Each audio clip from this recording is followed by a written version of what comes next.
C'est l'année du Monde, le quotidien français fête ses 70 ans. Un film, un livre, le voici, lui sont consacrés, mais pas seulement. Un festival également célèbre l'événement ce week-end, on va en parler. Mais pourquoi et comment ce quotidien du soir est-il devenu un mythe vivant? Avec nous, Louis Dreyfus, bonsoir, bienvenue sur TV5 Monde. Vous êtes président du directoire du groupe Le Monde. Alors avant d'évoquer ce livre, avant d'évoquer le festival notamment, peut-être une question sur cette nouvelle orientation qu'a pris Le Monde, ce n'est pas nouveau, vers ce qu'on appelle donc le numérique. Est-ce que l'avenir du Monde version papier est compromis? Bonsoir. Non, on considère qu'aujourd'hui, Le Monde, ce qui a fait sa réussite, ce qui a fait sa renommée, ce qui a fait sa force, c'est la qualité des talents qui y écrivent, la qualité des informations qu'on y produit, et qu'après, tout l'enjeu pour nous, c'est d'arriver à maintenir ce niveau de qualité tout en nous adaptant aux nouveaux usages. Aujourd'hui, vous le savez, si vous avez des enfants, qu'aujourd'hui, ils sont massivement sur le numérique.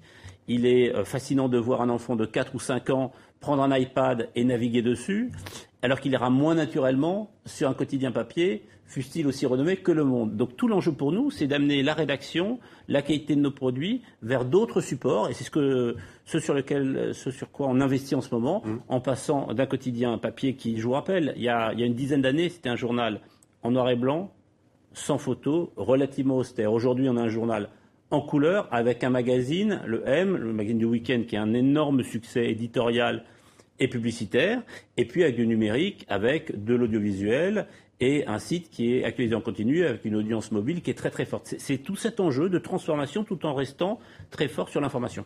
Alors le quotidien Le Monde fête donc ses 70 ans tous azimuts, en grande pompe si l'on peut dire. Il y a donc ce livre, alors qui a des reportages, des unes effectivement également célèbres, des photos qui ont marqué l'histoire. Si vous deviez retenir un événement, quel serait-il? Il y en a beaucoup.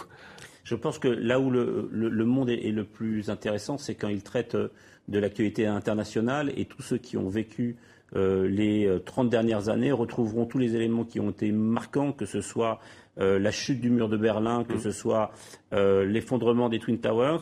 Les unes du Monde ont fait événement, les prises de position, les analyses du Monde étaient très en avance, et je crois que si on veut revisiter les 70 dernières années, ce livre est intéressant pour les lecteurs du Monde, mais aussi pour toutes les jeunes générations qui s'intéressent à l'histoire et à leur époque. Et pourquoi un festival, Le Monde Festival? Première édition, ce sera donc ce week-end à l'Opéra Bastille, à Garnier. Il y aura également une soirée à l'Olympia. Pourquoi un festival? Alors on a essayé de faire un truc qui est atypique, c'est-à-dire de faire un anniversaire qui ne soit pas juste commémoratif, à nous parler, à regarder dans le rétroviseur, à dire Le Monde, ce monument de l'histoire. Ouais. Pour ça, on a fait un livre qui est formidable, il sort dans 10 jours, et il faut l'acheter, c'est très bien. Mais on a voulu aussi raconter notre rédaction, et pour ça, il y a un documentaire qui est sorti la semaine dernière en salle, d'Yves Geland, qui parle de la rédaction, comme la rédaction a vécu la campagne présidentielle au moment où on croisait les rédactions papier et numérique. Et pour ceux qui l'ont vu, c'est un regard très joyeux, très tendre sur la rédaction. Vous verrez qu'on a une rédaction jeune, loin d'être monolithique, avec des débats. Et on voulait aussi s'ouvrir sur les débats de demain et sur les nouveaux lecteurs. Et pour ça, on sait qu'aujourd'hui, nos lecteurs ont envie de débats plus incarnés, d'être au contact de la rédaction, des acteurs qui font notre époque. Qu'ils soient politiques, du monde culturel, scientifique, il y aura beaucoup de personnalités. Ça va de Edgar Morin à Manuel Valls, ça va des grands chefs cuisiniers à un grand mannequin. Donc on a voulu mélanger ça. Ça va de Virginie Despentes à Christiane Taubira, ça va de Daniel Barenboim à Akhenaton. Donc on a essayé de mixer les générations, les origines.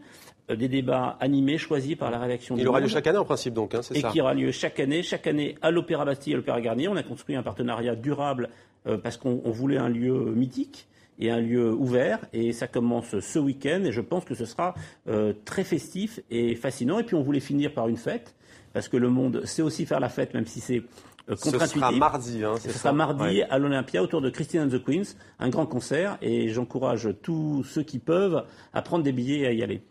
Merci à vous, Louis Dreyfus, d'avoir été l'invité de 64 minutes. Je rappelle que vous êtes le président du directoire du groupe Le Monde, et au nom de toute la rédaction et de toutes les équipes techniques, joyeux anniversaire. Merci. À toutes vos équipes. Merci à vous.